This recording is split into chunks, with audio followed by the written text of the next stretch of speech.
Hello dear students, welcome to maths concept basis. तो बेटा फिर से लेके आया हूं मैं क्वाड्रेटिक के दो पीवाईक्यूज जो एक ही मेथड से सॉल्व होता है।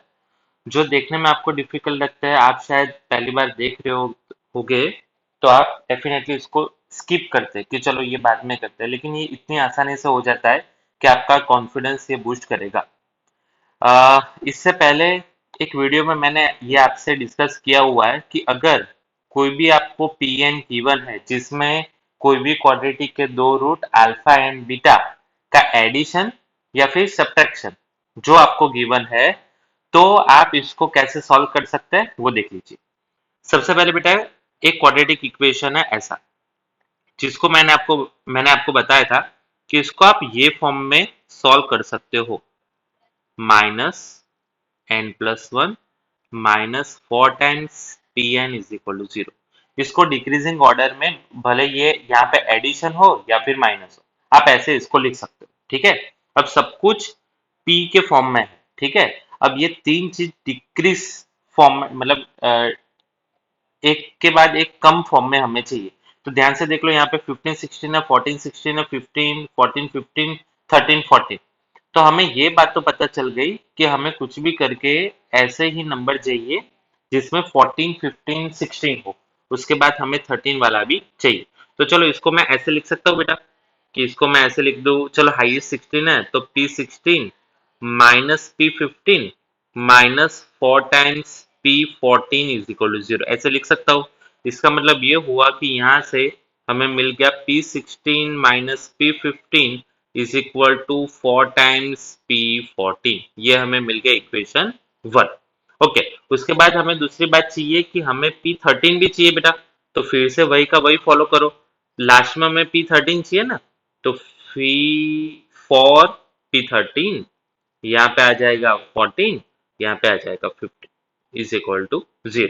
ये हमने क्या किया, ये वाले क्वाड्रेटिक में सारी वैल्यू इससे वैल्यू सब्स्टिट्यूट कर दी। तो हमें मिल गया P15 minus P14 is equal to 4 times P13, equation 2 बोल देते हैं।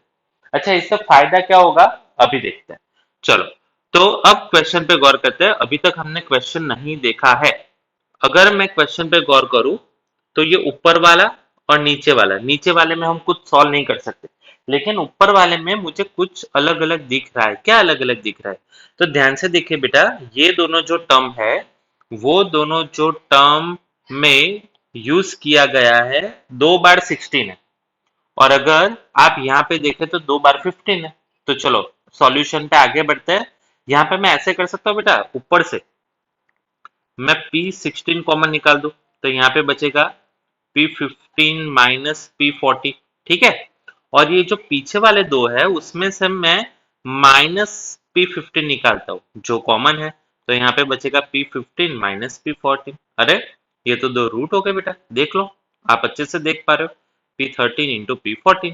तो ऊपर मैं ऐसे लिख सकता हूँ, अगर P15 माइनस P14 कॉमन निकाल दूं, तो यहाँ पे ऐसे हो जाएगा P16 minus P15 divide by P13 into P14। ठीक है, अब देखो इक्वेशन 1 2 में गलती से हमने इसी की वैल्यू फाइंड कर ली थी, है ना। ठीक है, तो मैं क्या लिख लूं बेटा, फर्स्ट P15 माइनस 14 हो जाएगा P13 इंटू 16 माइनस 15 हो जाएगा P14 divide by P13 into P14 as it is है। तो ये दोनों बेटा कैंसल हो गए। Finally answer is 4 4 16। देखा बेटा, ये भले जेडब्ल्यू का क्वेश्चन है, पीवाईक्यू है, लेकिन अगर आपको ये वाला कंसेप्ट पता है तो आप बहुत इजीली इसको सॉल्व कर सकते हो। इसमें आपको दिमाग कम लगाना पड़ेगा। ठीक है, चलो ऐसा ही और एक क्वेश्चन करते हैं। ठीक है, फिर से वही क्वेश्चन है, अगर आप देख पूछ सकते हो तो यहाँ पे दोनों रूट के nth रूट का माइनस की बात। ठीक है, चलो फिर से बेटा वही करेंगे, हमें जो पता है, क्या पता है हमें, तो ये जो क्वाड्रेटिक है, ये क्वाड्रेटिक को मैं ऐसे लिख सकता हूं, कौन से फॉर्म में? अब देख सकते हो यहाँ पे है 18 19 और 20। तो सबसे पहले हाईएस्ट मुझे 20 चाहिए, तो मैं लिखूंगा P20 ये वाले में, P20 plus 5√2 P19 plus 10 times P18 is equal to 0। ठीक है, ये एक बात हो गई। चलो उसके बाद हमें 17 चाहिए, हाँ यहाँ पे मुझे 17 भी चाहिए। ठीक है, तो मैं ऐसे ही ये टर्म में उसको बनाने की कोशिश कर रहा हूँ। तो मैं लिखूंगा यहाँ पे, देखो हमें P17 चाहिए, उसके नीचे कुछ नहीं चाहिए, तो मैं ऐसे लिखूंगा P17 प्लस, तो 18 यहाँ पे 19 आएगा, plus 5√2 P18 plus 10 times P17 is equal to 0। देखा, आपने एक सेकंड में एक क्वाड्रेटिक में से बहुत अच्छे दो इक्वेशन बना दी।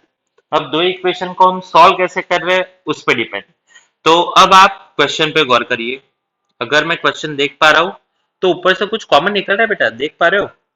ऊपर से हाँ 17 निकल रहा है कॉमन, ठीक है। नीचे से बेटा कुछ कॉमन निकल रहा है, हाँ 18 निकल रहा है, ठीक है। तो हम वो निकाल के देखते हैं, चलो क्या आता है।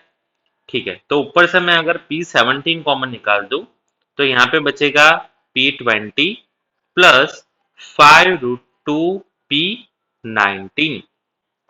ठीक है, अपन में बेटा अगर मैं P18 कॉमन निकालूंगा तो यहाँ पे बचेगा P19 प्लस 5√2 P18। ठीक है। अच्छा, अगर आप समझ पा रहे हो तो ये दोनों फर्स्ट टू स्टेप है, देखो यहाँ के। ठीक है, तो अब मैं सब्स्टिट्यूट करता हूँ बेटा, P17 इंटू ये वाला टर्म उस तरफ चला जाएगा तो क्या हो जाएगा, -10 P18। सेम ईयर बेटा, ये वाला स्टेप इस तरफ चला जाएगा तो यहाँ पे P18 ऑलरेडी एग्जिस्ट ही कर रहा है, -10 P17। तो आप देख पा रहे हो बेटा भोलेनाथ की दया से, 17 17 18 18 -10 -10 -10 -10 कैंसल, सब कुछ कैंसल हो गया, तो जीरो मत डालना बेटा, आंसर 1 आता है। तो आंसर इज 1। ठीक है बेटा। तो अगर आपको नॉर्मली ये पोर्शन पता है तो आप JEE के बहुत अच्छे से क्वेश्चन अटेम्प्ट कर सकते हो और 4 मार्क्स की बढ़ोतरी कर सकते हो। ठीक है बेटा, बाय बाय, थैंक यू।